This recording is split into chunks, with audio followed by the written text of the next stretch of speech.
Israel di padang gurun Sin. Jemaat Israel ke padang gurun Sin yang terletak antara Elim dan Gunung Sinai pada hari ke-15 bulan yang kedua semenjak mereka keluar dari tanah Mesir. Selama di padang gurun, Tuhan memelihara umat Israel. Tuhan memberikan roti mana pagi hari dan pada waktu petang hari. Datanglah sejumlah besar burung-burung puyuh yang menutupi perkenahan mereka. Itulah daging yang akan mereka makan, yang Tuhan sediakan. Bahkan tiang awan Tuhan sediakan pada siang hari dan tiang api di waktu malam. Sungguh sempurna pemeliharaan Tuhan pada umat Israel selama di padang gurun. Dan saat di padang gurun itu, Tuhan menyampaikan segala firman, ketetapan dan peraturan-peraturan kepada bangsa Israel. Dan Musa pun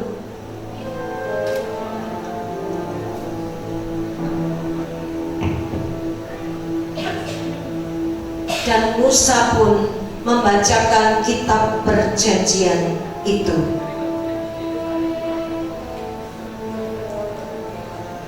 Saat tiba di padang gurun itu, Tuhan menyampaikan segala firman dan peraturan serta ketetapannya kepada bangsa Israel.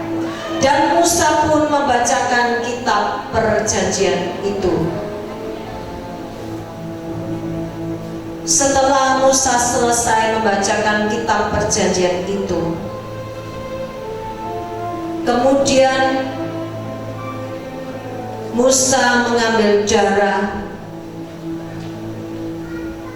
lembu yang berada di pasu, dan kemudian Musa memercikkan darah lembu-lembu sapi dari pasu itu kepada orang-orang Israel dan berkata,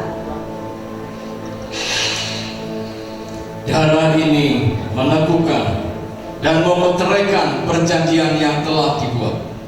Perjanjian yang telah dibuat antara Tuhan dan kamu dalam hukum-hukum ini. Demikianlah Musa adalah pengantara perjanjian lama.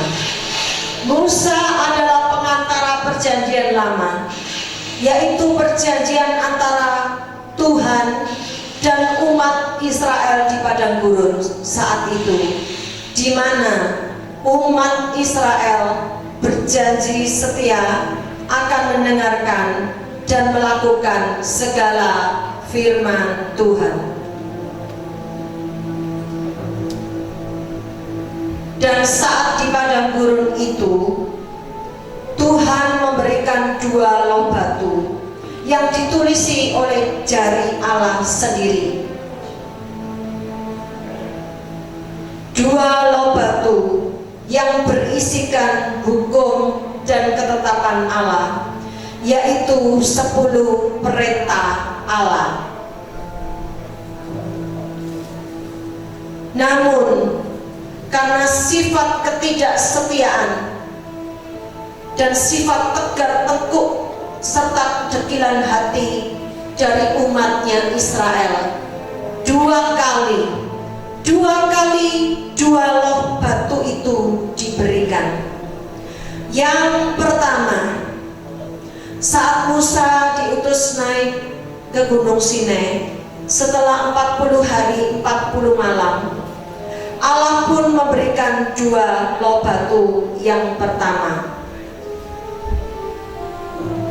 Setelah Musa menerima 2 loh batu yang pertama itu, turunlah Musa.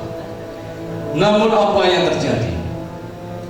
Ketika Musa turun,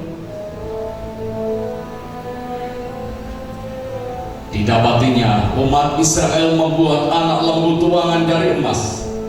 Mereka bersorak-sorai, menyanyi, mengelilinginya, dan anak lembu emas itu mereka sembah sebagai ilah mereka. Sehingga bangkitlah amarah Musa. Hei, apa-apaan ini? Apa yang kamu lakukan? Tidakkah kau ingat kebaikan dan pembelaan Tuhan pada bangsa kita? Tidak dilemparkannya kedua loh batu yang pertama itu, maka pecah dan hancurlah berkeping-keping 2 loh batu yang pertama itu. Demikianlah kelakuan-kelakuan umat Israel yang jahat dan tidak tahu berterima kasih dan tidak mau tunduk kepada Tuhan. Sungguh memilukan hati Tuhan, betul-betul menyakitkan hati Tuhan. Namun Tuhan adalah Tuhan Allah yang penyayang, yang sabar, dan yang berlimpah-limpah kasih dan setianya pada umat pilihannya Israel, sehingga diberikannya 2 loh batu yang kedua yang baru pada umat pilihannya. 2 loh batu yang berisi 10 perintah Allah yang diperintahkan Tuhan pada segenap umat Israel untuk dibacakan dan dilakukan dengan setia secara turun-temurun. Namun demikian, berulang kali umat Israel bersungut-sungut melawan Musa dan memberontak pada Tuhan. Tuhan pun berniat membinasakan mereka di padang gurun.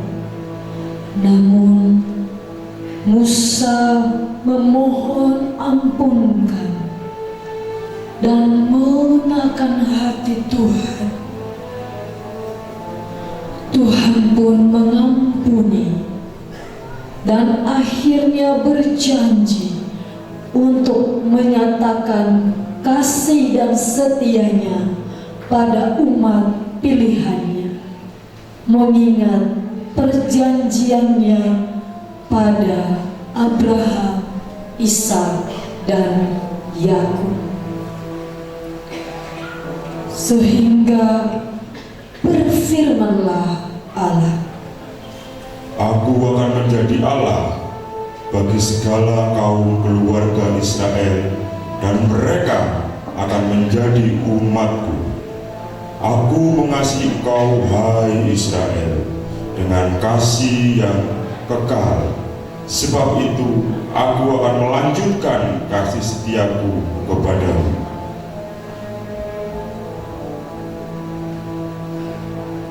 Demikianlah Tuhan Allah menyatakan kasih dan kesetiaannya pada kaum keluarga Israel.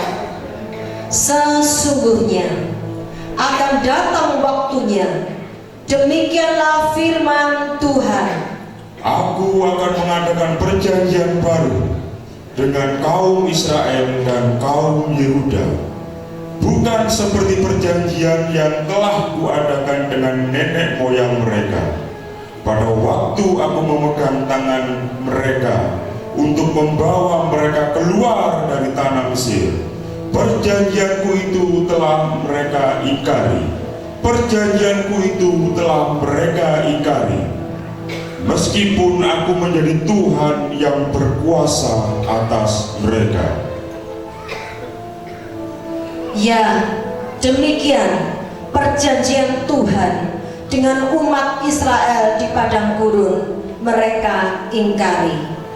Perjanjian lama itu mereka ingkari dengan menyembah patung-patung dan perbuatan-perbuatan yang menyedihkan hati Tuhan, sehingga waktu itu murka Tuhan menyala-nyala pada segenap umat Israel. Berfirmanlah Tuhan, Hai Israel, aku akan meninggalkanmu dan menyembunyikan wajahku terhadap engkau, sehingga engkau termakan habis dan berulang kali ditimpa malapetaka. oleh karena bangsa Israel terus-menerus memberontak dan menista Allahnya, maka keadaan mulai suram dan kemalangan demi kemalangan menimpa mereka. Kegelapan menimpa mereka dan mereka jatuh dalam berbagai-bagai dosa. Sihir, tenung, pemberontakan, persinahan, penyembahan berhala, sampai mereka dibuang ke Babel dan diperbudak lagi di Babel, sehingga suasana semakin gelap.